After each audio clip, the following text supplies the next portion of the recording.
Okay, welcome in the first lesson. Before we start learning about OBD2 scanners, I just want to set your expectations. So what can you expect from OBD2 scanner? If you're a beginner at vehicle diagnosing, you might have the wrong idea about how that works. If you think that you can just plug in your scan tool and it will tell you what to replace, you replace it and problem is fixed. Well, that isn't always the case. That can work sometimes, and that is what they do at car shops. They just plug in the scanner, read the fault codes. For example, I have check engine light. If you go to reading codes, it will show you PO500 vehicle speed sensor. This code is triggering check engine light, and if this procedure would work, you could just replace sensor and the problem would be fixed. Well, I bought this car of one guy. He did exactly the same thing, took the vehicle to car shop, they read the codes, replaced the sensor, and code is still here anyway, triggering check engine light. So as you can see, it isn't always as simple, and you have to use other functions of OBD scanner to be able to precisely diagnose fault, because apparently the sensor isn't causing the issue. So it might be broken wiring, it might be faulty ECU, I don't know yet, but at least I know that the vehicle speed sensor isn't responsible for this fault. Okay, and that doesn't mean that scanner is bad. The scanner is good. This code is in the ECU because the ECU know, for example, if the voltage from vehicle speed sensor drops below 1 volt, let me make an example, it knows it must set this code. But the voltage could drop not just because sensor is bad, but also if there is fault in wiring, if there is faulty ECU. So the OBD isn't wrong, the OBD is just reporting the test results, and there was test done for voltage in vehicle speed sensor which have failed. That's why we have this code. But to correctly diagnose issue, we will need to use other scanner functions, and that will be focused on my course. One whole chapter will be about global OBD. The global OBD2 functions are a standardized set of features that you can use in almost any scanner. And in the next chapters, we will discover advanced functions. And these advanced features contains ECU coding, that is unlocking hidden features of your vehicle, going over vehicle's history. I will show you how to find odometer frauds, how to do service procedures, bunch of advanced features. And I will also show you scan tools that have these functions even on DIY budget. Okay, so I don't go too much off topic. For the first lesson, I wanted to set your expectations that you will have to learn and gain some knowledge about OBD2 scanners, OBD systems and engine systems in general, but you will be rewarded with ability to correctly diagnose your engine problems without having to mindlessly spend money on random car parts or taking the vehicle to car shop and they will just throw 10 different parts on your vehicle even though it needs only 2. Okay, now a brief lesson about OBD history and its future. You maybe don't even care about this, but I want you to have just basic understanding why do we have OBD. And you might be surprised that OBD wasn't actually invented to be used for servicing your vehicle. The first idea of OBD was to fight air pollution. That was in the late 20th century when the number of cars was rising rapidly and they didn't have sophisticated emission control systems like the modern cars do. So the air pollution became a really big problem. Vehicle manufacturers were forced to implement emission control components. That was first the PCV valve, secondly catalytic converters, but simply that wasn't enough. So around 1980, first OBD1 system was being started implemented into vehicle manufacture as a way to increase engine's efficiency and keep an eye on emission and exhaust related components. Okay, so what is the difference between OBD1 and OBD2? OBD1 system was very simple. It wasn't like DIY mechanics like today using these scanners. Most car owners back then didn't even have the clue that they have some OBD system in their vehicle. And even if they knew about it, they couldn't just use it simply as we can today. That is because every car model had different OBD system, so you would need different scanner for each car brand. And those scanners weren't cheap, they were like in thousands of dollars. Also, OBD1 ports were different for every car brand, so you couldn't just connect one scanner to multiple vehicles. But thanks to pressure to car manufacturers, they had to stick to generalized OBD protocols and generalized OBD OBD port when the OBD2 came. So if the car has OBD2, it has set of standardized protocols, and that means when you take OBD2 scanner like this, even chip code reader, and connect it to any vehicle with OBD2, it will be able to do global OBD functions. These global OBD functions are basic features of any OBD scanner, and later there will be a whole chapter explaining them one after one. This global OBD will be your foundation in vehicle diagnosing, because regardless which scanner will you use or which car you will connect it to, as long as it is OBD2, you will be able to use these functions. Okay, and now it is 2024, already almost 30 years since OBD2 became mandatory, and cars still use the same system, but there is prediction for upgrade OBD3, which isn't very pleasant for us car owners, because they are planning to keep OBD2 as it is, but with one major tweak. And that is when you get code, any fault code for your emission system, it will be sent to the authorities directly. So let's say I will get code for failing catalytic converter. Next day I will have in mail invitation to retake state inspection test for emissions. Or also it could report me for speeding. You know, I would just speed 20 kilometers over the limit, and next day I could find the ticket in the mail without police having to catch me. So let's just hope that OBD3 won't be here for at least several years. But I mean, even if it does, I am sure we will find some way to disable it or some way around it.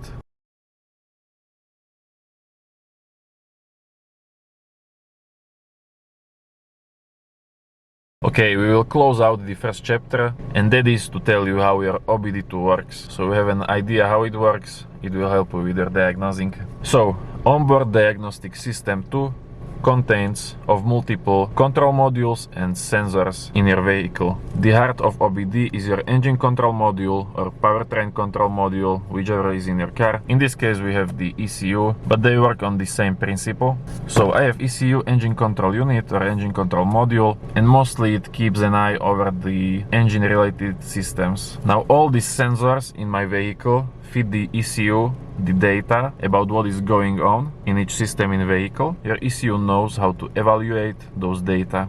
Okay, and if any of those data will get out of allowed spec, for example, I talked back then about vehicle speed sensor. So your ECU knows that vehicle speed sensor voltage coming from it must be from, let's say, 1 volt to 5 volts. If it drops below 1 volt, it knows if have to set the code for vehicle speed sensor. So it set this code in the ECU memory, and all of this is done by your onboard diagnostic system that is already in your vehicle. So the scanner doesn't actually do any diagnosing. When you connect this scanner, all it does, it just requests those data like fault codes and data parameters. And the scanner basically works as a translator. It translates the data from your OBD to language we can understand and look at on the scanners. Now we can not just request the data, but we can also send commands back to our car. With the simple code reader like this, you won't have many commands. You have just the basic one like erase the codes, but the more advanced scanners can command your car to do various procedures or even adjust your vehicle settings and unlock new features.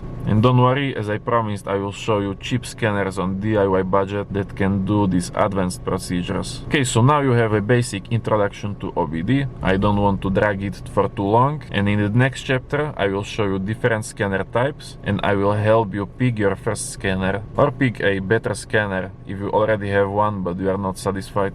Okay, welcome to the second chapter, and it will all be focused on explaining scanner features, introducing you to different scanner types, and I will also give you some pick of scanners that I use and that I am satisfied with. Even if you don't follow my recommended picks, you need to know what those scanner feature means, so you can actually understand what the scanner you're about to buy will be able to do. I would divide those features into 3 main groups.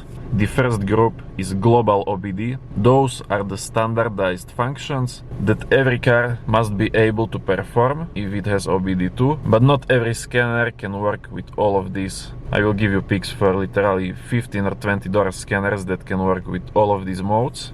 And these global modes functions include reading fault codes, clearing fault codes, display engine live data parameters, show readiness monitor status, show vehicle information, show oxygen sensor test data, and display freeze frame data. Those are basic functions of global OBD. The second group is what I called the enhanced global functions. So these are like the upgrades for basic functions, and you can find even cheap scanners that will have those. These enhancements are reading and clearing all fault codes. So in the global OBD, reading and clearing fault codes mean just for engine control module. But if you get better scanner, you will be able to read and clear fault codes from every control module, not just the engine. Second is displaying engine live data in form of graphs. Global OBD must display those data, but only as text values. Better scanners can show them in graph. When you're trying to diagnose some fault, it is much easier to understand this data and its behavior from graph than from the text value. Next we have battery test, and it will tell you if your car battery is okay. Mine probably won't be. Yes, it says abnormal. It is producing low voltage, so the battery is probably bad, or alternator. Okay, and the fourth enhanced function is data logging. Data logging is basically saving your engine live data while you are driving the vehicle, and then you can replay them and understand what was going on. That can be helpful because when you are driving, you don't want to look at display all the time. It can be dangerous. So the better idea is just use data logging, save those data and look at them later. In the last chapter, we will be going over real life use cases for scanners, and one of them I will show you how to use data logging to perform simple test of your engine that will show you if the engine is in good condition. Okay, so that was the first group, global OBD. Second group are these little enhancements for global OBD functions, and the last group are advanced features. These functions, these advanced functions, can be found in the best scanners, and that contains bidirectional controls, that is ability to command different components just from your scan tool that will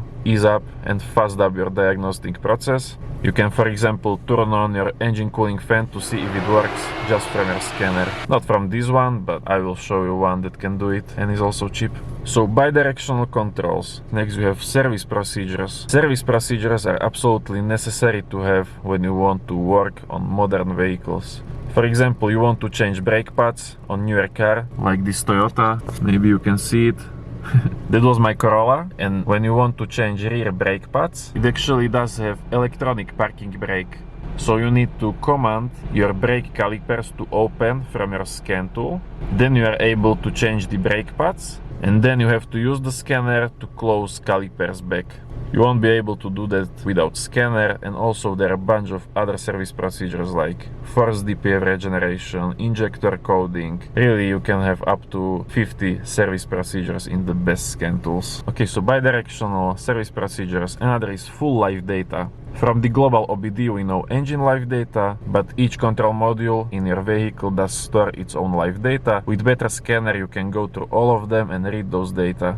Now that can be useful when we are diagnosing other faults other than in the engine, for example airbag faults, brakes faults, basically any fault that isn't in your engine. And also you can find different history data, number of airbag deployments, or even find the stored mileage data in different control modules. So what you can do with full live data, it won't work for every vehicle, but sometimes I was able to find vehicles that, for example, have 240,000 miles on the dashboard, and in reality with my scanner I could find in some control module the mileage record of 400,000.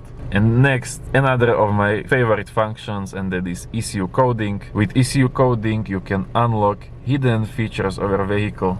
Now that is mostly for modern cars, but you can unlock stuff like you can customize your vehicle. For example, you can disable seatbelt warnings, you can teach your car to open windows from just the key fob. Literally, that really depends on vehicle model. Some car models can have none of these customizations, while another one can really have hundreds of possible customizations to do with ECU coding. Next function is called topology mapping, that will create for you this nice map of all control modules in your vehicle and show you communication between them and how they work together. Another function is ECU programming. I talked about ECU coding before. The ECU programming is different. The ECU coding is just choosing between some customization parameters, but ECU programming will actually allow you to completely rewrite data in the control modules. With ECU programming, you can, for example, tune your engine control module to increase horsepower and the advanced stuff like that. Okay, another feature is key programming. There are some scanners that are focused only on key programming,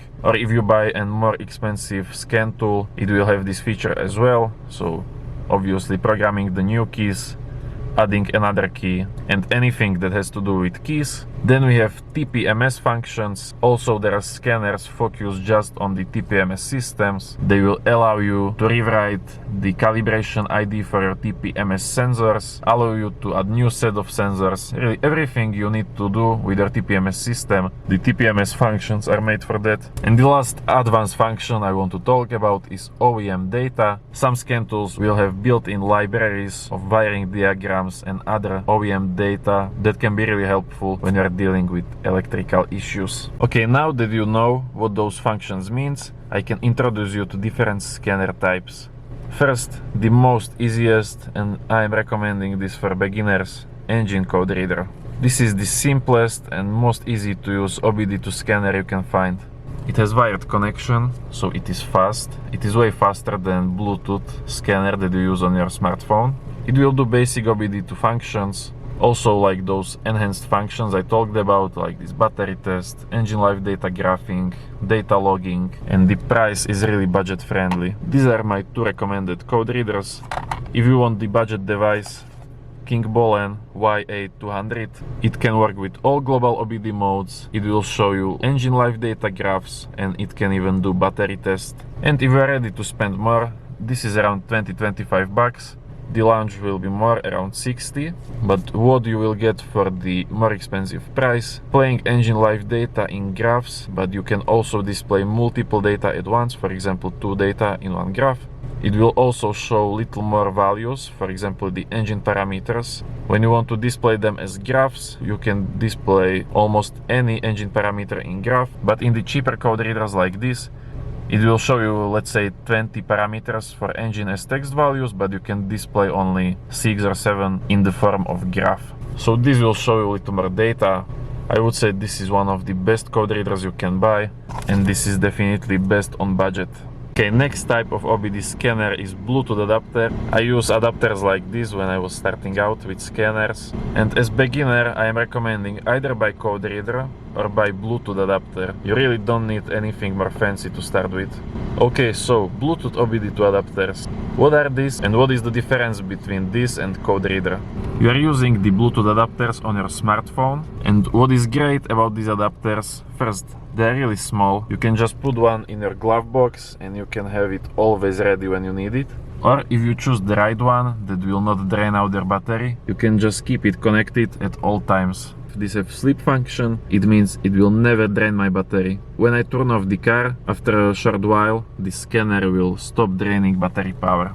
With Bluetooth OBD you will get more functionality than with the code readers. For example, I talked about that enhanced functions like reading all codes and clearing all codes, displaying live data in graphs. Bluetooth OBD does have all of these enhanced functions and all global OBD functions. And what is interesting about especially this app, this is like $5 app, and it even has some of the advanced features. ECU coding, not for this vehicle, but for my Toyota Corolla, I was able to use ECU coding to teach my Toyota to open windows from the key fob. Advanced features like this are really unusual for cheap scanners like this. On the other hand, there are some cons that come with Bluetooth scanners. First of all, you can have connection issues, but that is mostly if you choose the wrong adapter. If you choose one of my recommended, I am sure you will be fine. And then they can be slower. You have more functionality, but especially when you are reading codes, it can take for a few minutes, while in the code reader you have it instantly. I mean, it isn't that hard to wait a few minutes, but just be ready for it that if you need to scan a lot, this will be a little bit slower. But still, I like the Bluetooth adapters better than code readers because you can buy one adapter and you can use it with literally hundreds of different OBD apps. so you are not limited to just one software like you are with CodeReader. Okay, my recommended picks. The best OBD2 app, definitely this one, Car Scanner Pro. It can be called also Car Scanner ELM OBD2 in your Google on Apple Play Store. It works for both iOS and Android. It is able to read the codes from all control modules. It will show you this nice live data. See, you can check up to 4 different live data graphs. You don't have that kind of functionality in the code readers. Even turn it and it will turn, so you have this nice display.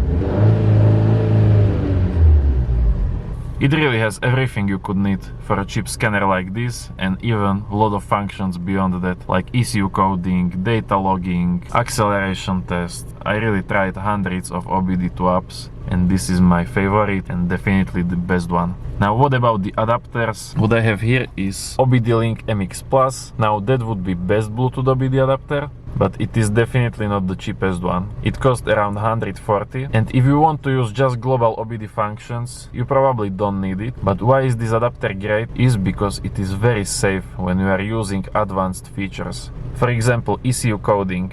ECU coding can be dangerous sometimes if you use it with slow Bluetooth adapter, because when the connection gets interrupted during the coding, you can damage some of your control modules, and that will be expensive repair. So if you plan to use advanced features, unlock new functions for your vehicle, I am strongly recommending OBD-Link MX Plus. Okay, all the scanners I am talking about will be linked below in the description or in the company ebook. But I understand that if you are starting out, you don't want to spend that kind of money on Bluetooth OBD adapter. That's why I have something very budget friendly, and that is VPIC adapter. VPIC adapter for Android is very cheap, it costs like 15 bucks.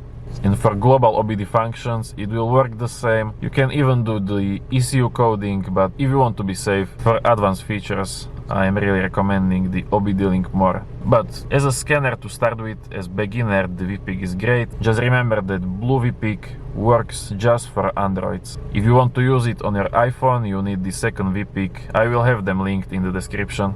Okay, another type of OBD scanner is laptop scanner. Now, laptop scan tools are a little bit different. I mostly use laptop scanners for programs that are specified for one brand. For example, TechStream for Toyota or VAC.com for VAC vehicles like Skoda, Seat, Audi. I mean, you can use it even with generic OBD software. The previously mentioned OBD-Link adapter can actually not just connect to your smartphone, but also to your computer. And they also have designated software called OBD2, which works as basic engine code reader or basic Bluetooth adapter, and it is on your laptop. But I mean, I don't really see the point in carrying around my laptop if I can just use my smartphone or engine code reader for the global OBD functions. When it comes to more advanced OBD programs for laptop, you can get really good software with a bunch of advanced features for really cheap. For example, the TechStream for Toyota, I mean, it is some kind of copy, but it costs like $50, and you will get functions of Toyota OEM diagnostic software. So for the laptop you can get some interesting software, but I would stick to using it for just advanced programs. For basic OBD2 functions, I mean, it is way simpler to just use smartphone or code reader. Also, remember that I'm not suggesting to take your expensive laptop. If you have some expensive laptop, don't take it to garage. You will get it ruined. You know, there are smokes, vapors, oil. If you take your expensive laptop to the garage, it will get ruined. That's why I am using the refurbished laptop.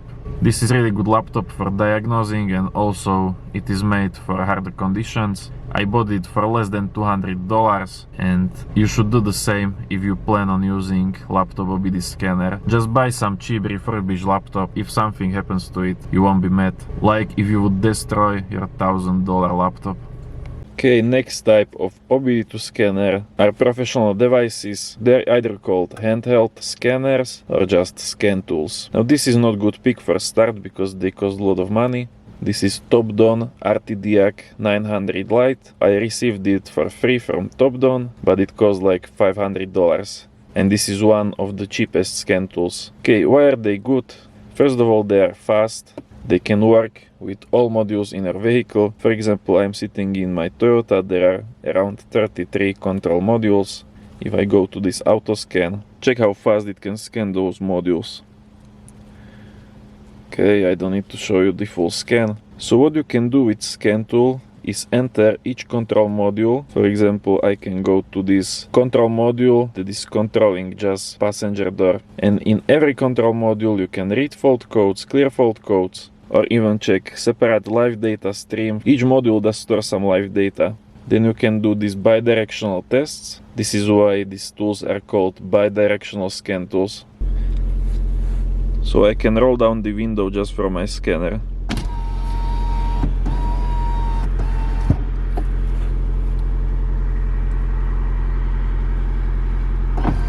And put it back up.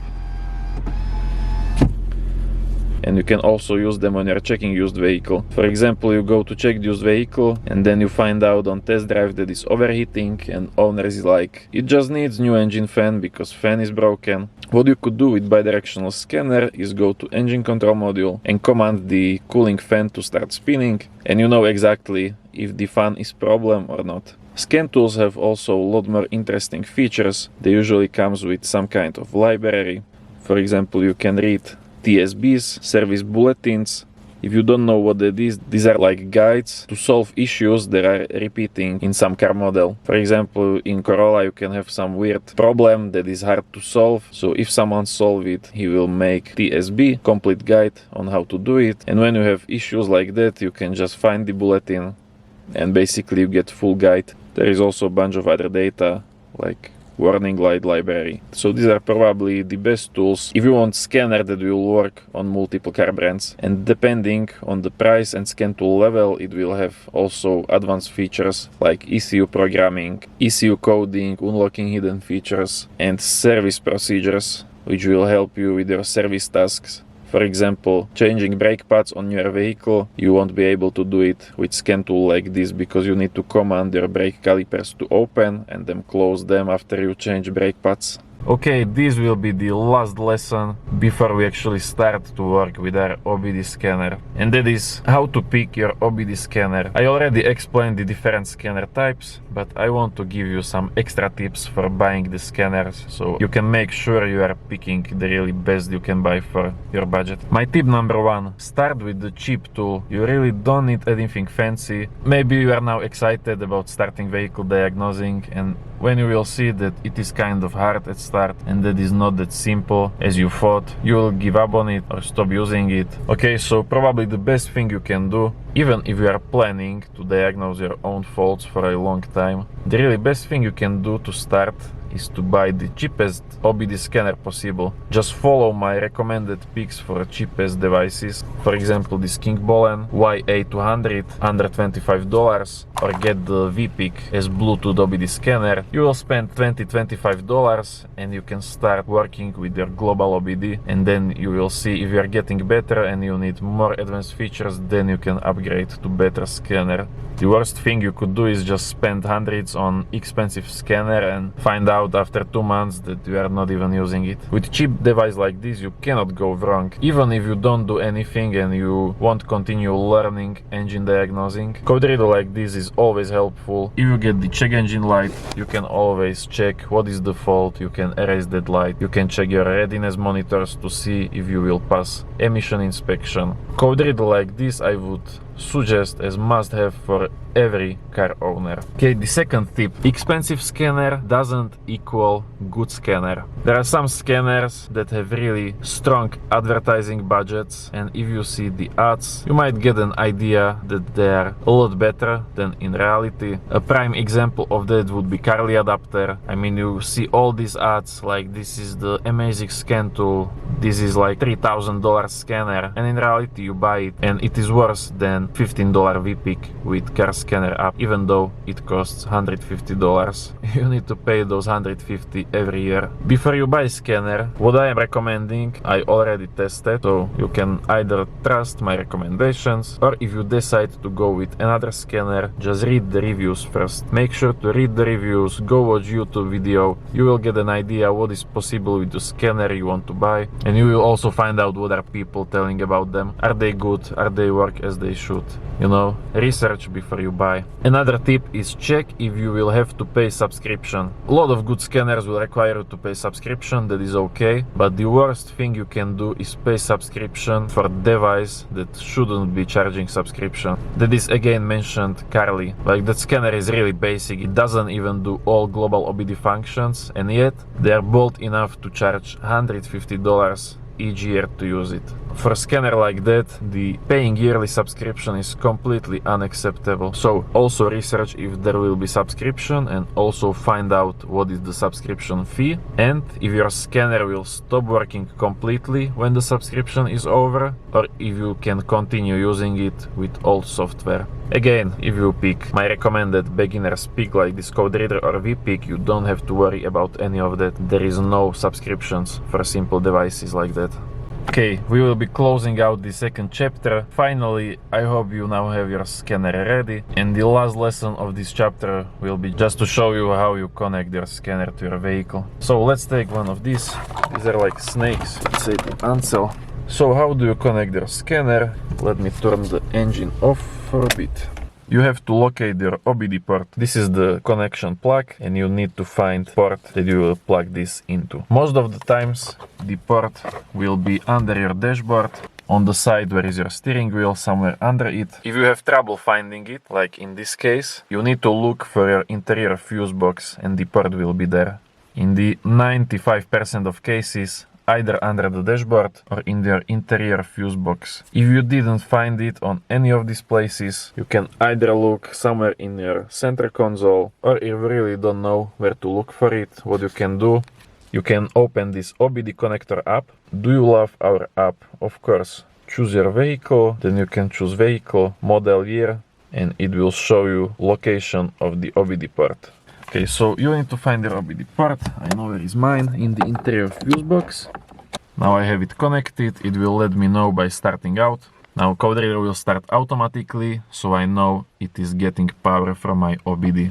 It also gives you instructions. Turn the ignition on. To use OBD2 scanner, you either have to have ignition on, like this, or you can have engine started. Doesn't really matter, but the recommended procedure is just turn that ignition on. And now the scanner is ready and I can use it. Now it is detecting my OBD2 protocol.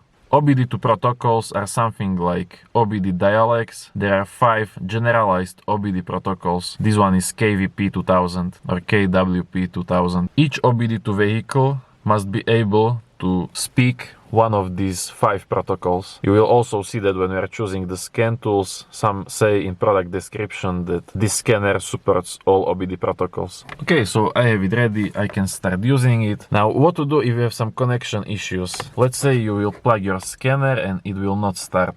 Well, what you need to do is find another car and try it there. This is the most simple test you can do, and if it works on another car, that means that you have some fault in your vehicle, and if it doesn't, it means the scanner is bad.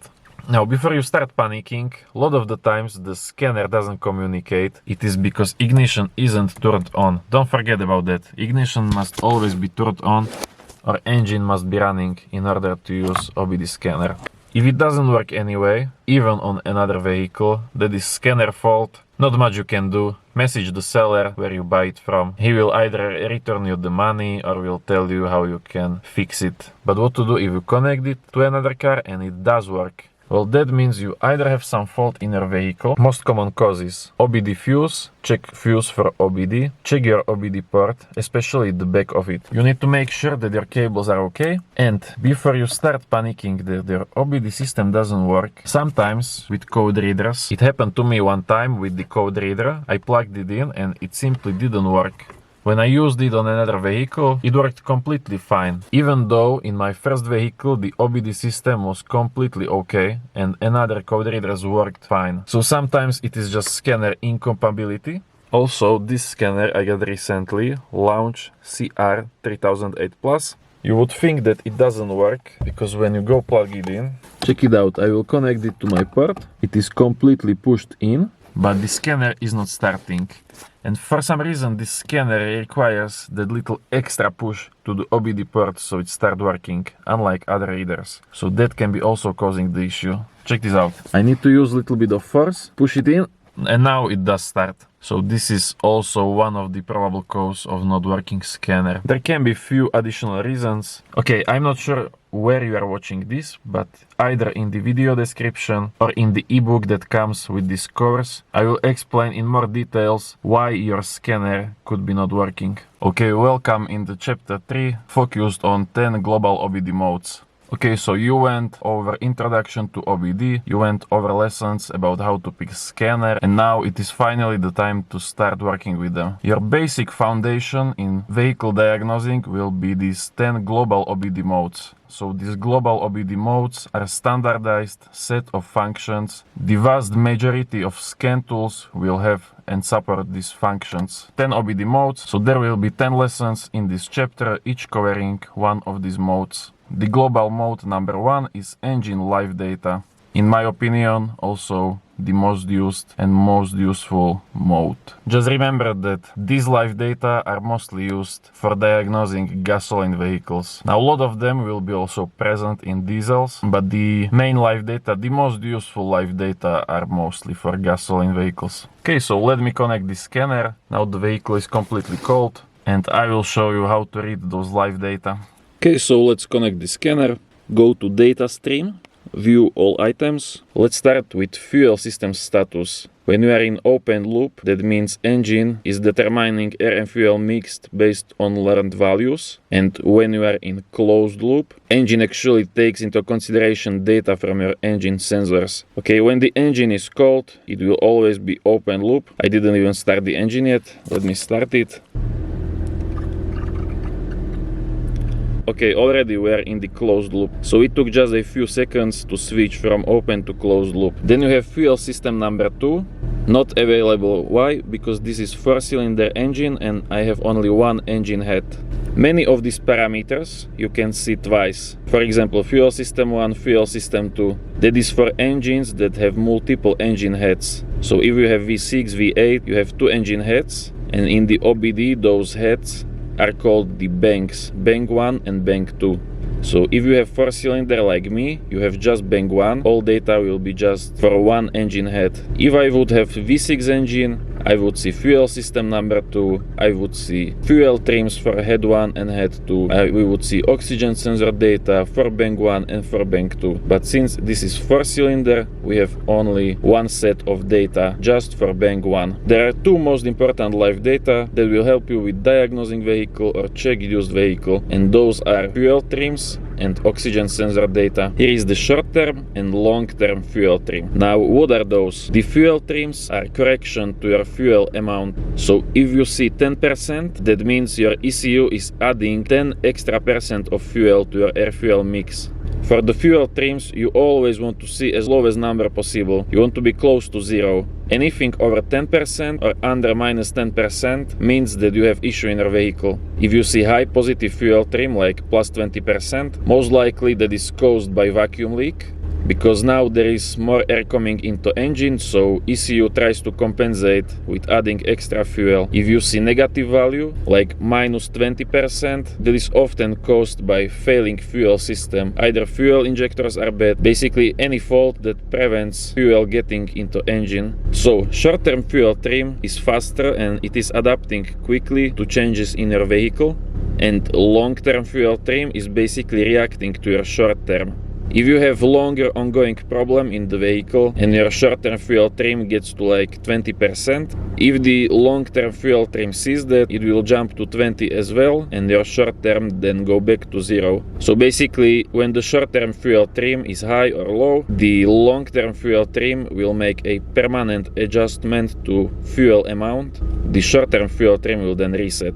Now, for this punto, these fuel trims are going completely crazy. I am even suspecting there might be a failing ECU here, because usually they shouldn't just jump around like that. Second very important engine data is your oxygen sensor data. From your upstream sensor, this is bank 1 sensor 1, before catalytic converter, and then you have oxygen sensor output voltage, B1 sensor 2. So bank 1 sensor 2, and that is downstream sensor after catalytic converter. Oxygen sensor data is displaying voltage from 0.1 to 0.9 volts. 0.1 means lean condition and 0.9 means rich condition. To help you better understand that, I will show you the graph. Check this out. This is graphic value of upstream oxygen sensor. You want to see it constantly switching from rich to lean condition. This is example of good working oxygen sensor. You can even test it by pressing the gas pedal and then let it go. It should go a little bit faster.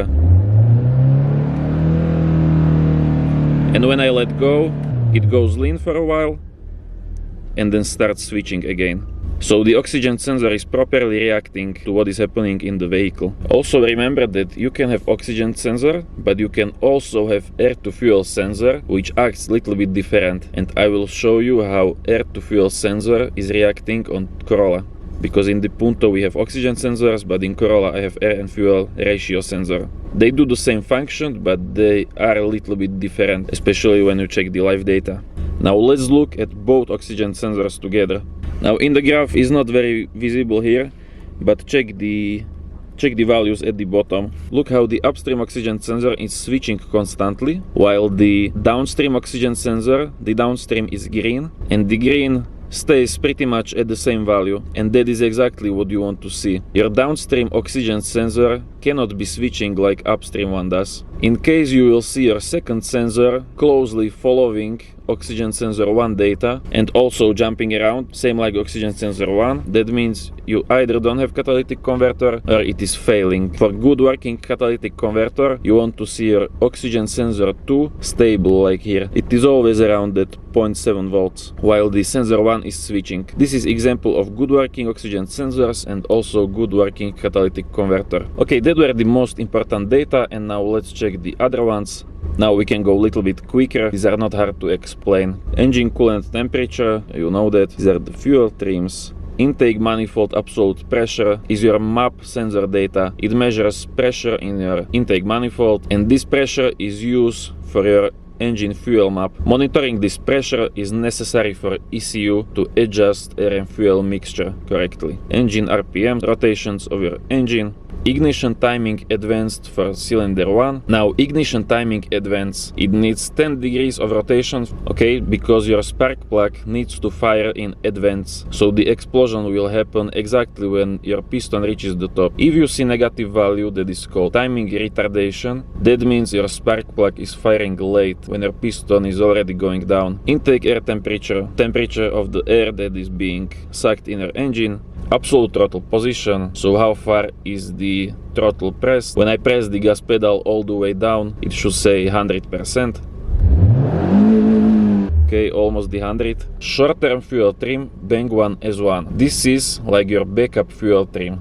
If in any case your fuel trims are not working or your ECU does have some issue, this is backup fuel trim that is made from your oxygen sensor data. Okay, now we are in Corolla and I will show you rest of the live data. First let's start with air to fuel sensor, because it is a little bit different than oxygen sensor. A problem with Corolla is that it's hybrid. I need to be stepping on gas pedal a little bit to keep the engine running, because when I take my foot down it will just shut off. So I am not completely idling, but I'm at around 1500 RPM. So basically the air to fuel sensor is not switching like oxygen sensor. In this Toyota it is also reversed. At the bottom we have rich condition, at the top we have lean condition. Anyway, regardless of which sensor do you have, to confirm that your oxygen sensor works correctly, all you have to do is step on the gas pedal and then let it go. Okay, I will step on the gas pedal, let go, so it goes lean for a second and then return. So it doesn't really matter if you have oxygen sensor or air to fuel sensor, you just want to test that it is reacting correctly. And now let's check few of the data that weren't in Punto. Also check the fuel trims in a healthy vehicle. They should act like this, not jumping around like in Punto. That Punto definitely has some issues, either with fuel system or I am suspecting bad ECU. If the vehicle is okay, the fuel trims should be acting like this, not jumping around constantly. When I press on the pedal, it should change for a bit, but nothing crazy. So we have mass airflow sensor that wasn't in Punto, measuring amount of air going in your engine. This is very important for your ECU to know, so it knows how much fuel should it send to your engine. So then why doesn't Punto have this? Well, actually the car doesn't need to use mass airflow sensor. This airflow rate can be also calculated from your MAP sensor, so pressure sensor that is monitoring pressure in your intake manifold. Here we have mass airflow sensor, so we can see currently there is almost 3 grams per second of air coming in the engine. If I increase the RPM, this should be increasing accordingly. Here is equivalence ratio, but that is basically same as your oxygen sensor. What it means, if it is 1, that is perfect air to fuel mixture. The 1.2 means lean condition and the 0.8 would mean rich condition. So when I let the gas pedal go, it should go lean. See, that's how you easily find out which value is which. Just step on the gas pedal, let it go, and when you let it go, the engine will enter naturally lean condition. So let go pedal. See, so I know that 1.2 means lean condition. You can see barometric pressure, so outside pressure basically. Then we have oxygen sensor current, but that is also different value, but it is acting exactly like oxygen sensor voltage or equivalence ratio. We have temperature for our catalytic converter from sensor 1 and from sensor 2. We even have control module voltage. We have even data from our GPF, that is particulate filter, that you can find also in diesel vehicles, but also some new gasoline vehicles like this one have particle filters as well. And we can even check the exhaust flow rate, so that should be increasing with RPM as well. And that is basically everything. Now that you know the engine live data, you can also use the freeze frame data. Anytime you get some fault code, there can be freeze frame data associated to that code. And that is basically shot of the live data exactly from the time when the fault code was stored in your ECU. Okay, so I have fault code P0500 and these are the freeze frame data for that code. So exactly when P0500 was stored in my ECU, this was going on in my engine. Okay, the freeze frame data are not similar, but your freeze frame will give you some additional clues that you need to solve issue your engine is having. In this case, this freeze frame data is kind of useless and doesn't really make sense, because it says that engine RPM, so engine was turned off. The intake manifold absolute pressure seems very high, I don't know why. Well, engine was off, so there is no fuel trims, there is no load value, there is no anything. So this time the freeze frame won't help me that much. But a lot of the times, information from here can be very helpful and give you better understanding about why you have some code triggering and in what condition is your fault happening. Okay, check the freeze frame data for this code on Toyota. Here the freeze frame looks a little bit more useful. Now first we have more information. The parameters actually aren't at 0 like in the Punto. This is for intake air temperature sensor code. According to this freeze frame data, the intake air temperature was minus 40 degrees Celsius, which is impossible here. Now it is around 0 degrees. So that maybe could be caused by temporary failure of sensor. How I can confirm is go to data stream, find the intake air temperature sensor value, and if it does work, it should be dropping when I start the engine, because with more air coming in, the air should be a little bit cooler. Intake air temperature, well, I don't think that we should see 39 degrees either, but let's see if it starts to drop with engine running.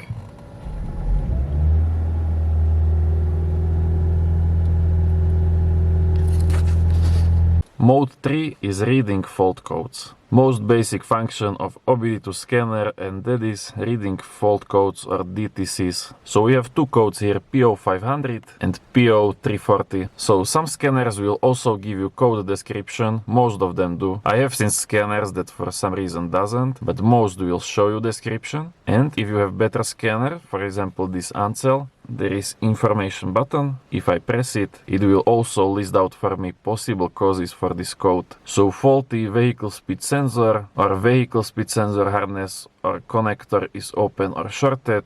There might be vehicle speed sensor circuit poor electrical connection or faulty engine control module. So just like that, I have 4 possible causes for my code. You never want to rush. For example, this P0500 for vehicle speed sensor. Don't rush to replace the sensor or any part, because for each code there could be multiple causes responsible for your issue. This sensor actually was changed by previous owner and it didn't fix the code.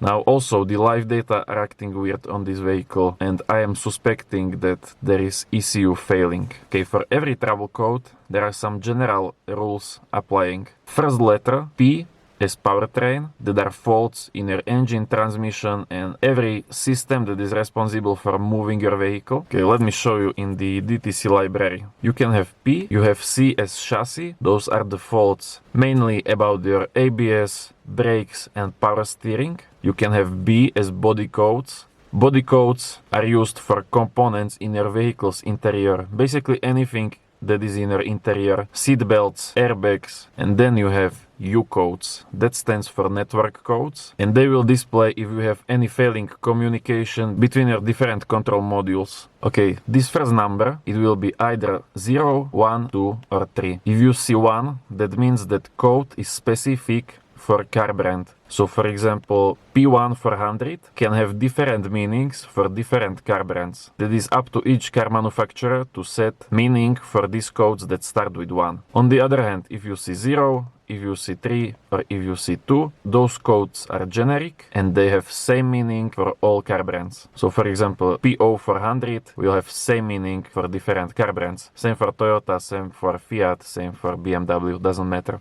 If you have powertrain code, this next digit also can specify you the problem, actually area of the problem. The 0, 1 and 2 are about your air and fuel mixture, 3 is ignition, 4 is exhaust systems, 5 is idling, 6 is your engine control module or powertrain control module, and 7, 8 and 9 are related to your automatic transmission if you have one. If you see A, B and C, those codes are usually related to hybrid problems. So you will see this only on hybrid vehicle. Okay, then when you check those codes, there are different types of fault codes. Mainly you have confirmed code, or also called current codes. This is confirmed code as well. And to understand that, there are also pending codes. Okay, you have few different types of OBD codes. You have pending codes, you have confirmed codes, historical codes, and permanent codes. Basic codes are confirmed. The fault is already confirmed by your ECU. You have the code. Then you can have pending codes, where ECU detects some kind of the problem, but decide to not set the code yet, unless the problem will repeat. To see if you have any pending codes, some scanners, when you read the codes, will show you what is that code. But if your scanner doesn't show that, like mine, you can go check your readiness status. See, and in top right corner you can see CT DTC, there are current DTC, and PD DTC are pending codes. So I don't have any pending codes. Okay, so pending codes are not confirmed yet. When they are confirmed, they become current or confirmed code. Then you also have permanent codes. Permanent codes will be there mostly when you have some damaged wiring and there is none voltage going in your engine sensor. If you have permanent code, you will not be able to erase that code with your scanner. Permanent codes will only go away once you fix the issue. So that's why sometimes when you try to erase your check engine, it simply isn't possible unless you fix the problem first. Now the question is, what do you actually do with these codes? I told you before that you don't want to start replacing these parts without confirming what is causing the problem. But how do you actually find out what is causing these codes? Well, even if the scanner like this will give you some possible causes, it's still not enough, especially if you are new to fixing vehicles. I am also car DIYer and I know that it can be confusing and start. So what do you do? Best way that works for me, first I need to get some more information about the code. Okay, the great place to get some information is my website. I literally have hundreds of these codes explained and I am continuing to add more. What you want to do? It's imcarhacker.com. On the main page, just scroll to bottom, search bar P0500, press search, open article, and you will get complete guide explaining you the code. It will list possible causes, it will give you diagnosing guide, and also what I am doing for each code, some real experience from real mechanics, to see how they go about solving issue like I am having.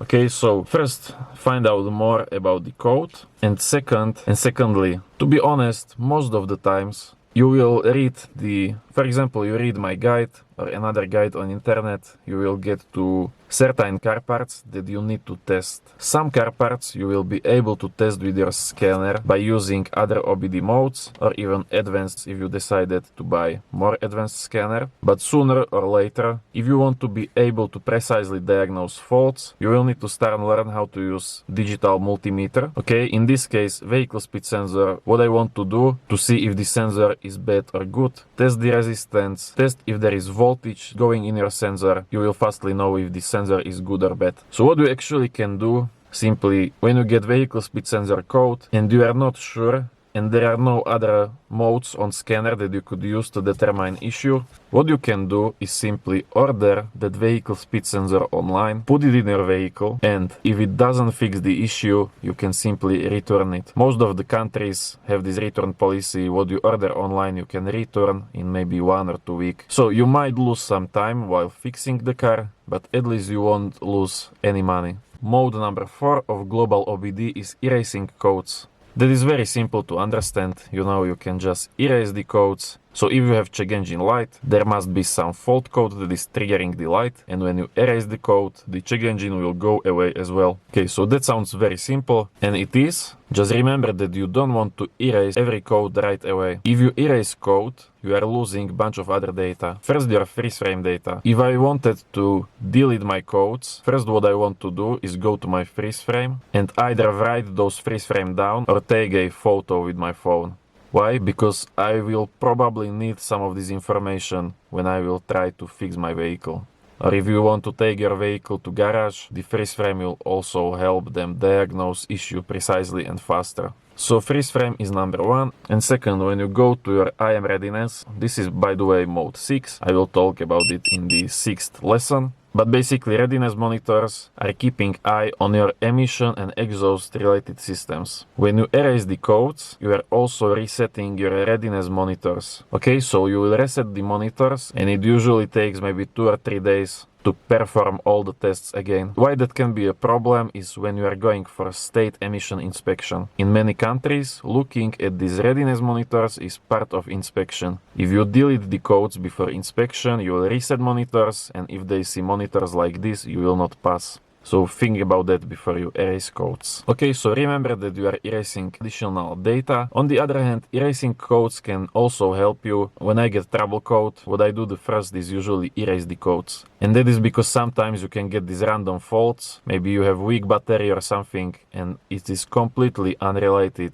So I will get fault for maybe camshaft sensor or something, but the sensor can be completely fine and it is random fault. So I erase the fault and then continue driving the vehicle. If the same fault comes back, then I know that I really have some problem and I need to look into it. Okay, let's try erasing the codes. See, it does even warn you that you will clear and reset emission related information. So we have check engine light, turn ignition on, engine off, okay.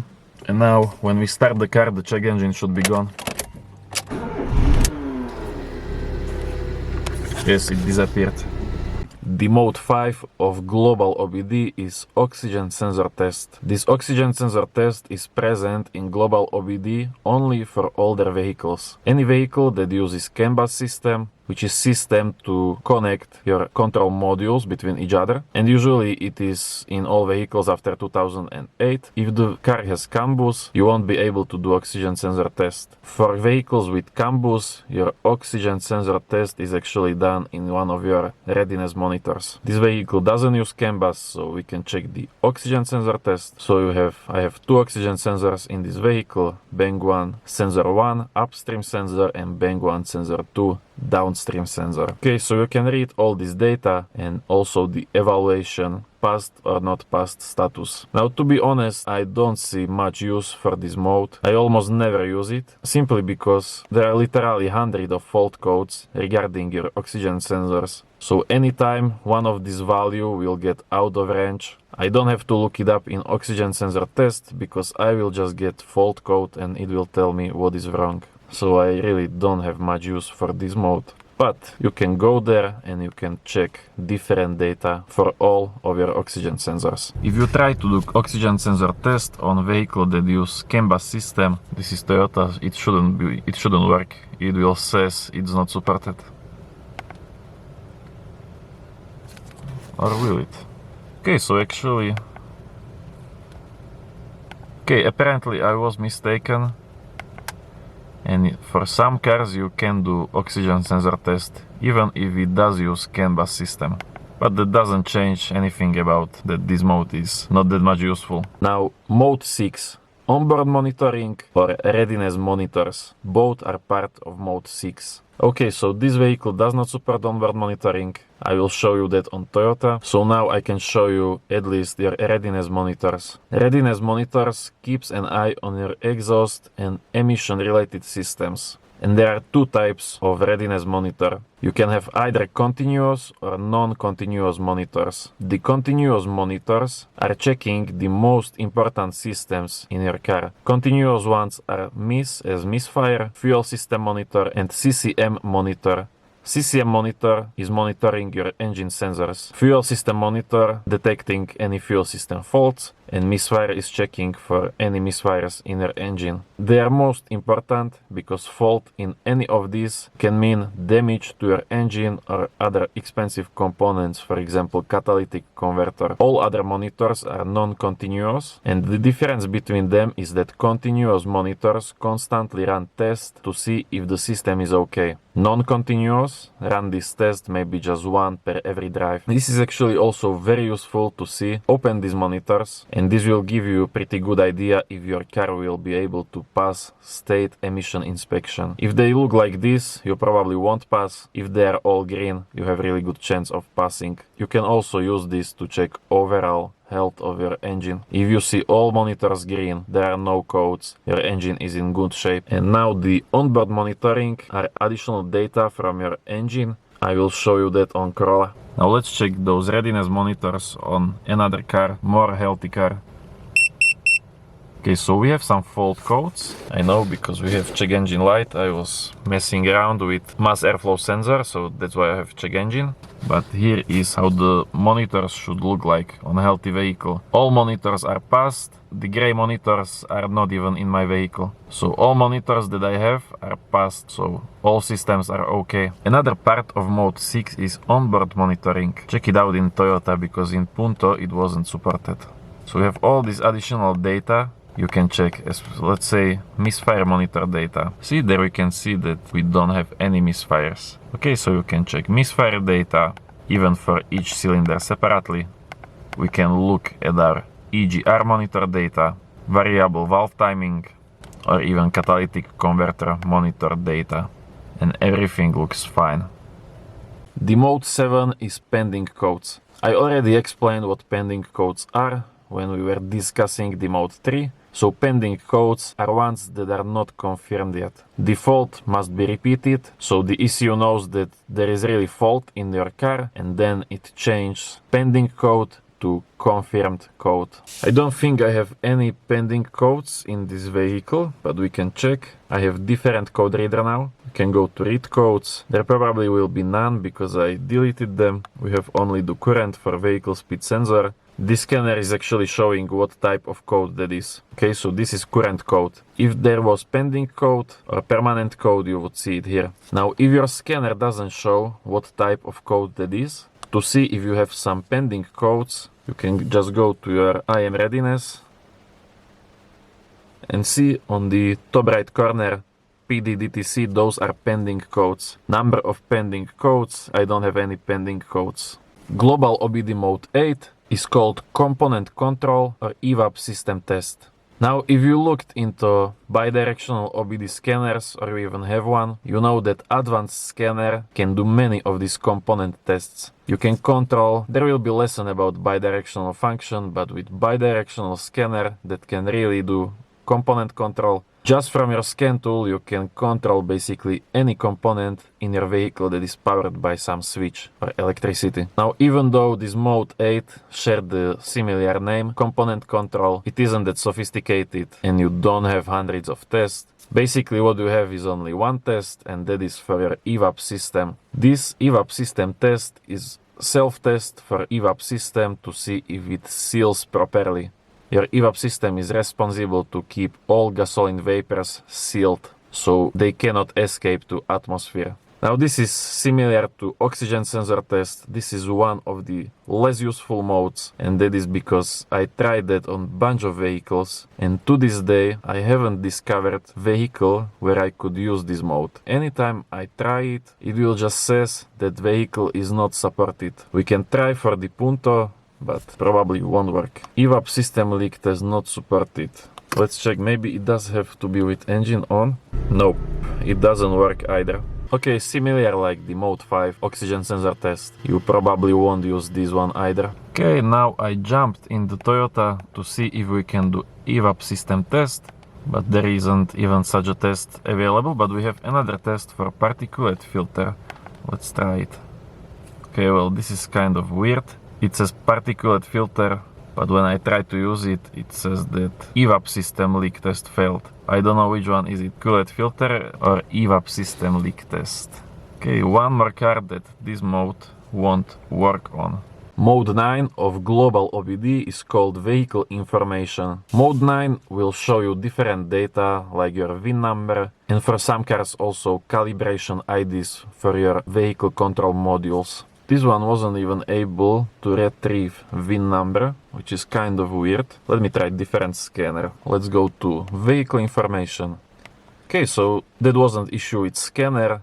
That is actually everything it can pull from this vehicle. Just this one calibration identification. There isn't even ECU ID, there isn't VIN number. That is probably because it is older vehicle, I guess. Let's check the vehicle information on another vehicle. So now it is working correctly. For this vehicle we have a lot more data. It is able to retrieve our VIN number, also those calibration identifications, and even performance tracking. Well, this shows for the readiness monitors how many times were they being run. So most monitors were completed for more than 1,000 times. The last mode of OBD, mode 10, sometimes you can see it as mode 0A, that means mode 10, and these are permanent codes. I already talked a little about permanent codes when we were discussing the mode 3, so you already probably know what is permanent code, but in case you don't, permanent fault code is the fault code that cannot be erased with scan tool. The fault is always present in vehicle, it is always permanent, and you cannot make it go away with scanner. The good example of permanent fault is when you get damaged wiring to your engine sensor and simply there is zero voltage going from sensor to ECU. That would be permanent fault. Only way to get rid of permanent fault is to actually fix the problem. Once you fix the problem, if the check engine light still stays on, you can just erase it with scanner, or you can just continue driving the vehicle, and sooner or later the ECU will erase that code and shut off check engine light. Check for yourself. I unplugged this sensor, that is mass airflow sensor and intake air temperature sensor built in one.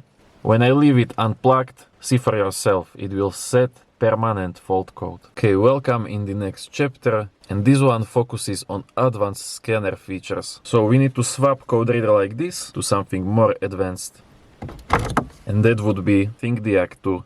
Same features like those big professional scan tools, but you use it on your phone, and that's why the price is very low, just around $150. Okay, let me connect it. The first advanced feature I want to show you is full live data. You already know the Mode 1 Global OBD engine live data, but it isn't just your engine control module that stores live data. Every other control module has live data as well. Okay, it couldn't detect the VIN automatically. I have to input the VIN, and for Fiat it should be ZFA, if I am not mistaken. Yeah, this one. Okay, so I was talking about full live data. Engine live data are useful, but there are live data in every control module. So what you can do is go to select any system in the vehicle. These Fiat control modules have kind of weird names, but your engine control module is this injection, Magneti Marelli. This is engine control module, but you can go to all these other modules. Let's say electric steering, read data stream. Let me just select all. And now I can see full live data from my power steering module. There are two main uses for full live data. Either when you are dealing with fault outside of engine, for example power steering, you can open live data for that module and get some more insights about what is going on. So it will help you with your diagnosing and fixing, but you can also use full live data to check used vehicle. There are a lot of interesting stuff you can look up in live data. For example, mileage records. With full live data, for some cars you will be able to find direct proof of odometer rollback. Now that is mostly for newer vehicle. The older cars like this do not store mileage on different control modules, maybe just one or two. But in the newer vehicles you can find 6, 7 or more control modules that separately store mileage data. So you have to go in each module and see if it stores mileage, and if it do, compare it to what is on your dashboard. I came across multiple vehicles where I could find the real mileage in live data that was significantly higher than what was the odometer displaying. Okay, so if we were in the newer vehicle, what I would do, I would go into each of that module if I wanted to check used car and look for mileage stored data in every of them and then compare it to odometer. Okay, next advanced function is bidirectional testing. That means we can take any of electrical component in the vehicle, or at least most of them, and test them just by using our scanner, or smartphone in this case. Okay, so I will go to system selection. Okay, for example, let's go to body computer, actuation test. It can also says component test or bidirectional test, but it all means the same, controlling components from our scanner. Now these are all components in body computer, let's say the lights. I just turned on the lights just from the scanner. Now to see if my lights are working, I don't really need a scan tool. What I can do is just manually turn them on. But there are a lot of tests that couldn't be done so simply without scanner. For example, we can go to engine control module. You can see, you can test your AC compressor, relays, injectors, engine fan. Check it out. I can command my engine fan to turn on, and just like that I know it's working. You can also test fuel injectors. Not sure if you are able to hear it, but I was hearing it. It works properly. Okay, and same as with full live data, this bidirectional testing can be used to not just diagnose your engine problems, but also to check the used vehicle. If you are not sure something works or not, you simply just turn it on from your scanner and you know instantly. But mostly this is used for diagnosing. It is very helpful to have the tool that can run this test for me, like engine fan. If you are not sure if engine is overheating because of faulty engine fan, you cannot just simply turn it on like lights. But with scanner like this, you will know in 5 seconds if it works or not. Not just will help you run tests that you couldn't normally, but it will also save you a bunch of time. That's why every good OBD2 scanner is bidirectional, to allow you to work with these tests. Another useful feature of advanced OBD2 scanner is service procedures. If you plan on working on newer vehicle, you will absolutely need those service procedures or service functions. These are used when you are servicing modern vehicle. For example, if you want to do simple tasks as changing brake pads on newer vehicle, they usually have electronic parking brake. And in order to open brake calipers so you can swap out the pads, you need to command those calipers to open with service function with your scanner. So you cannot even change brakes without advanced scanner on newer vehicle.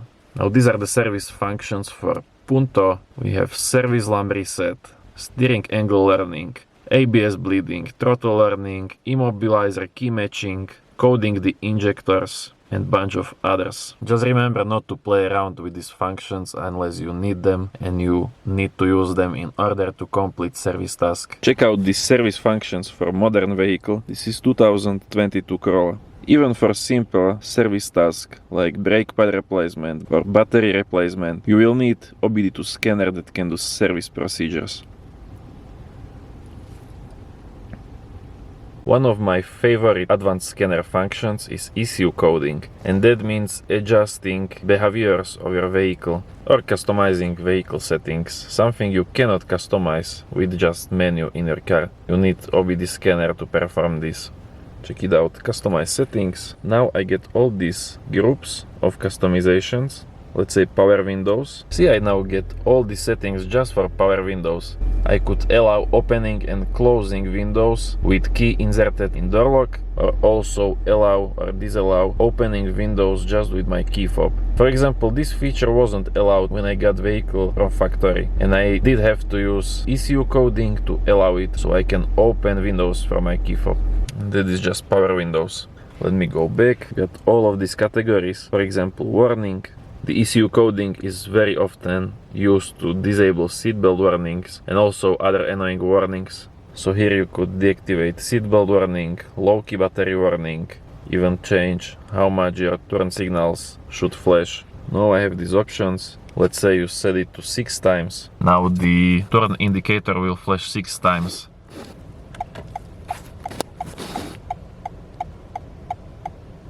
Okay, but that is too much. I will set it back to 4.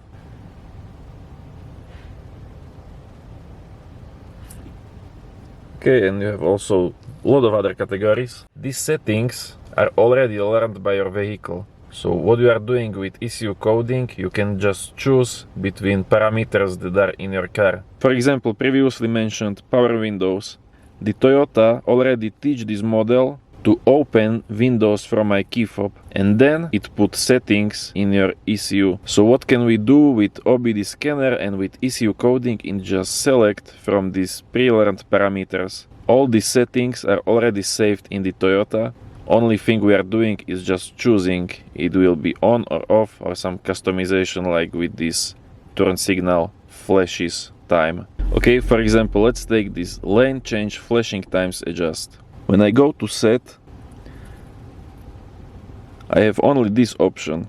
Now that is because all of these options are already learned by vehicle manufacturer, so by Toyota. With this ECU coding you cannot just do what you want. If I wanted my turn signals to flash 10 times, I don't have such an option here. I can choose only from the options that are learned by my vehicle. Now every car model is different, every car model will have different coding options and also different amount of features you can customize. The Toyota, I mean, it does have some. Toyota is like average, you have some, nothing really that much interesting. But the newer car is, the better chance of having more coding options. And also some brands have a lot more coding options, and that would be mostly German brands like BMW and all VAG vehicles, Volkswagen, Audi, Skoda, Seat. Those brands have the most options for coding out of all brands. They have some pretty interesting stuff you can do with just coding, but it always depends on car model and if it's new or old. Okay, in this lesson I will show you how to check the used vehicle before buying. We will start with simple code reader,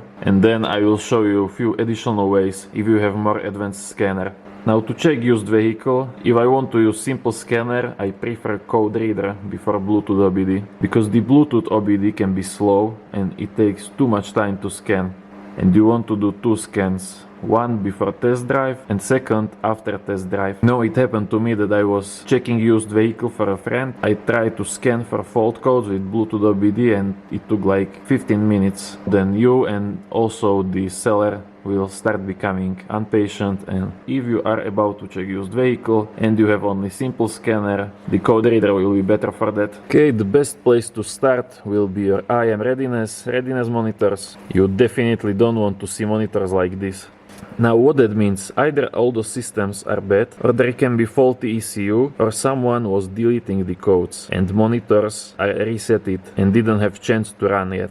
All 3 cases should raise some red flags for you. If ECU is bad and if all the systems are bad, you don't want to buy the car, but even if the monitors are resetted, that means the owner was clearing fault codes just before you went to inspect the car. So obviously he is trying to hide some fault. These 3 monitors, misfire, fuel system and CCM, are continuous, so they are being checked constantly. If you see these 3 monitors incomplete, you need to go to test drive, and after test drive plug it again. If they are still incomplete, don't buy the vehicle. It will be faulty ECU or there will be some serious problems with the engine. Okay, then before you start the engine, obviously you want to read fault codes. check what faults this vehicle have, check the freeze frame if there is any, and what you can also do is go to vehicle information. Now for this car it isn't able to show me the VIN written in my ECU, but for most vehicles this will show you the VIN number and you need to compare it to the VIN number there is in car papers, so you will see if the car has original ECU installed.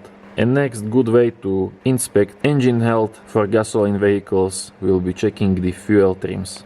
Now I have engine off and I am in the closed garage, so I will not start the vehicle. But you want to check the fuel trims, start the car. If you see fuel trims over 10% or lower than minus 10% or jumping around rapidly, you don't want to buy the car because engine is in bad condition. Now, okay, for example, if you see 20% fuel trims, that doesn't have to mean that there is something wrong with engine internals, but there can be something wrong either with your fuel system or air intake or exhaust system, and engine is using way too much fuel. In the long run, that can damage engine and other expensive components like catalytic converter, and you have no idea how long is the engine running on extra fuel. So if you don't see good fuel trims, you either don't want to buy the car or you use it to negotiate a lot better price. Okay, and then also important thing, before you go on test drive, you need to erase the codes. Then you will go on test drive, and after test drive you read the codes again to see which comes back. That means there is fault present because the fault code keeps coming back, and you also need to check your IM readiness after the drive. If the monitors, especially if the misfire fuel monitor or CCM monitor are incomplete after test drive, you probably won't be able to pass state emission inspection, and either the engine is in bad condition or there is something wrong with the ECU. So either don't buy the car or negotiate really good price. Okay, and that is everything you can do with Simple Code Reader. Okay, so additional ways how you can check used vehicle if you have advanced scanner. First of all, what you want to do is go to all control modules and scan them for faults. Okay, so the scan is completed. I have 0 fault codes, so that is something you want to see when buying used vehicle. Then what I want to do next, especially if you are buying newer vehicle, you want to go to each control module separately, go to data stream, and you want to look for mileage data.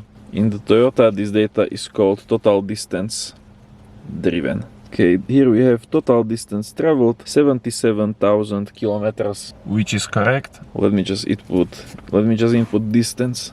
Okay, and another control module, again the mileage is the same.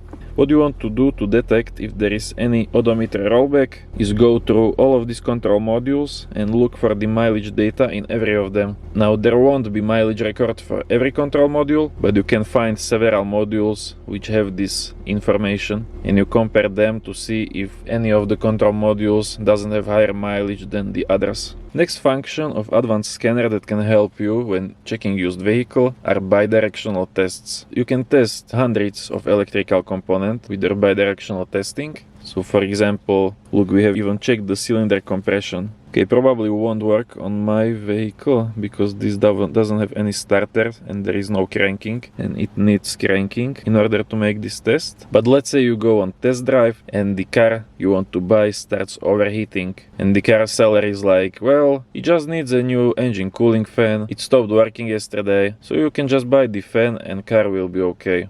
Well, what you can do, go to engine control module, bidirectional tests. From your scan tool you can start the cooling fan. I just started it, not sure if you can hear it, probably no, but outside is very cold, so you will just have to trust me. The engine cooling fan is running, now I turn it off, and then you will know instantly. And in the case like I described, if the fan is working, well, that would mean engine is overheating, probably because it is damaged. Okay, so that is basically all the features that can help you with checking used vehicle. Let me show you how you can do quick test with simple OBD scanner to see if your engine is in good condition. You will test your engine intake system, exhaust system, and also your engine internals. If your car passed this test, you can be sure that all of these systems are okay, and it's called volumetric efficiency test. To do this test, I will use my car scanner app. What you want to do is go to your data recording, make sure it is on, then you can go to live data, you can select combined, it is fine. Okay, what you need is RPM, barometric pressure, mass airflow rate, and intake air temperature. Also, remember that if you have turbocharged engine or diesel engine, instead of barometric pressure, you need to select manifold absolute pressure. Press OK. And now what I have to do to complete this test is accelerate vehicle at wide open throttle. So gasoline pedal completely pressed down, and I need to keep accelerating until the vehicle reaches maximum RPM, so that will be around 5000. Okay, now let's do it. The data are recording. All we have to do is get in the one acceleration.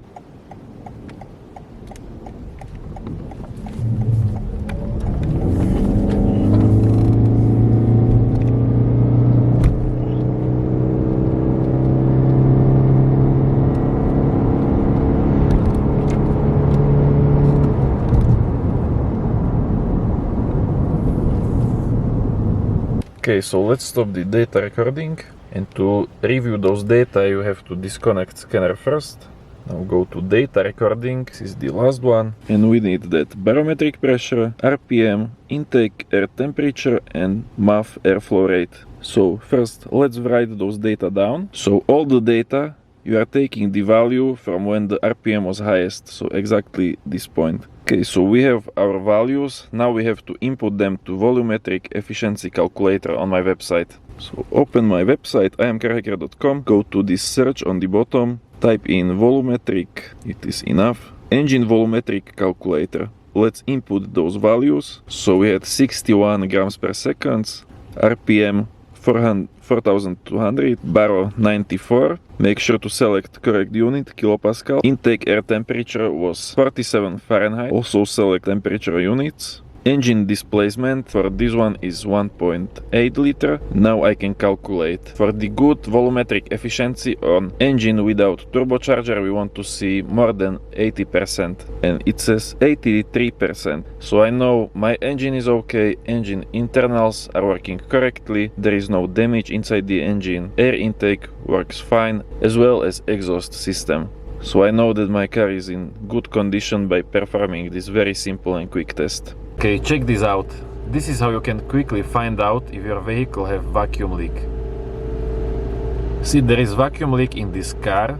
First, it was short-term fuel trim going around 30%, so it was adding 30% of fuel to compensate for extra air coming in the engine. When the long-term fuel trim saw that, it did adjust to 30%, so short-term can go back to zero and start detecting again. But how can you find out if you have vacuum leak? If I press on the gas pedal, an engine will get more air anyway, the fuel trims should start to drop.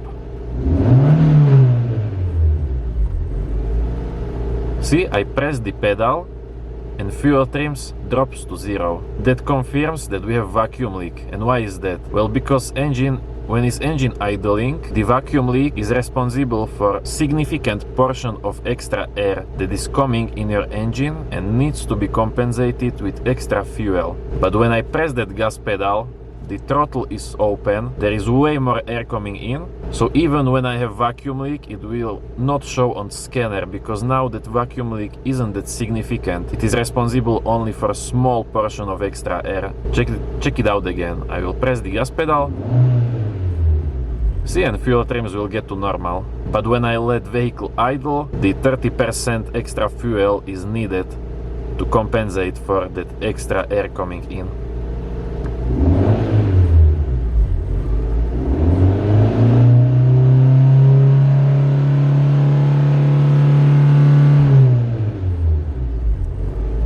Okay, let me show you how you can diagnose your oxygen sensor and quickly confirm it is working correctly.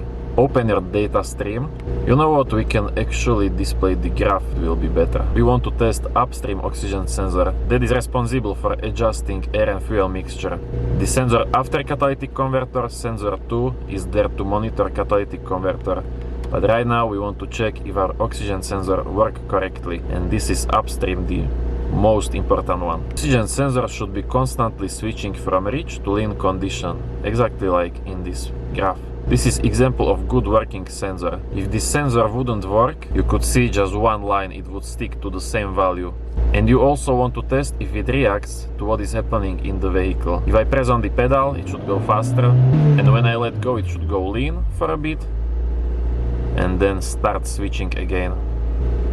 See, let me try it one more time. I will step on the pedal, let it go, and it should go lean, and then return.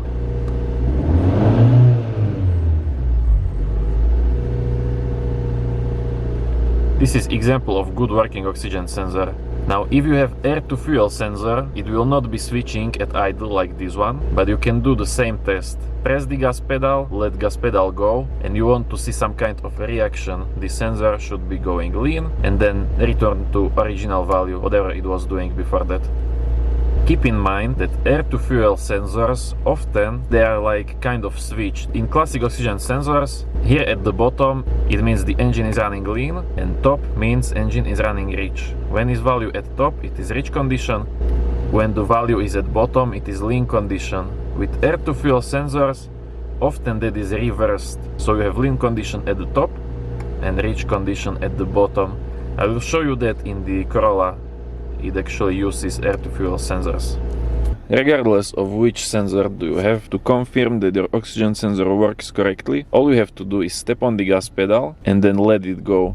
Okay, I will step on the gas pedal, let go, so it goes lean for a second and then return. So it doesn't really matter if you have oxygen sensor or air-to-fuel sensor, you just want to test that it is reacting correctly. Now I will show you how you can check your catalytic converter. First you can use your IM readiness data. See, we can see that cat is failed or incomplete, so this won't help me. But if I would see cat monitor green, I would know that my catalytic converter is probably okay. Anyways, this is just the first check. The real diagnosing is done with your engine live data. Let me open data stream. Let's check it as graph, and we will open data from oxygen sensor 1 and oxygen sensor 2. Well, basically all you need is oxygen sensor 2. Let's start with just that. I mean, on the graph it looks a little bit weird, but I would say the catalytic converter is working fine. This is because mostly it is keeping one steady voltage around that 0.65 volts. Sometimes it will jump, but mostly it keeps the same voltage. If it keeps the same voltage, that means catalytic converter is working and it is actually doing something. It is burning those emissions. When I open both sensors, oxygen sensor 1 and 2, the oxygen sensor 1 should be switching constantly from rich to lean, while oxygen sensor 2, you want to see it kind of steady. This is good example of working converter, because oxygen sensor 1 is switching as it should, but oxygen sensor 2 is keeping steady voltage. That means that it can actually store those harmful particles for burning. If you would see oxygen sensor 2 data copying behavior of oxygen sensor 1, so if I would see those green data going up and down constantly, same like red data for oxygen sensor 1, if they looks the same, that means you don't have catalytic converter in your vehicle. It might be deleted, or you have one but it is not working anymore. This is example of working catalytic converter. You can test your car battery just with using your scanner. Either your scanner will have battery test as a function, but in case it doesn't, for some vehicles you can find battery voltage in engine live data by using mode 1. But many of the scanners does have implemented battery test, and that is very simple and quick way to find out the state of your battery. Let me open it. It says turn the ignition off. Okay, so I will turn off the ignition. Turn the ignition on. Now we can start up the engine.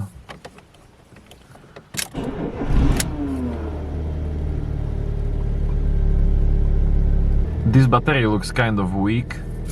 The good battery shouldn't be dropping under 10 volts while you start the vehicle. Check it out, look at the top at voltage. See, it was dropping to 7 volts, and that means the battery is either bad and needs to be replaced, or it needs just to be recharged, but it is not working correctly. I mean, you can do the same test with your multimeter, just connect the leads on your car battery, but you would need someone to start the engine for you, because you need to look at the data to see if it drops below 10 volts. Doing it with scanner is just way easier.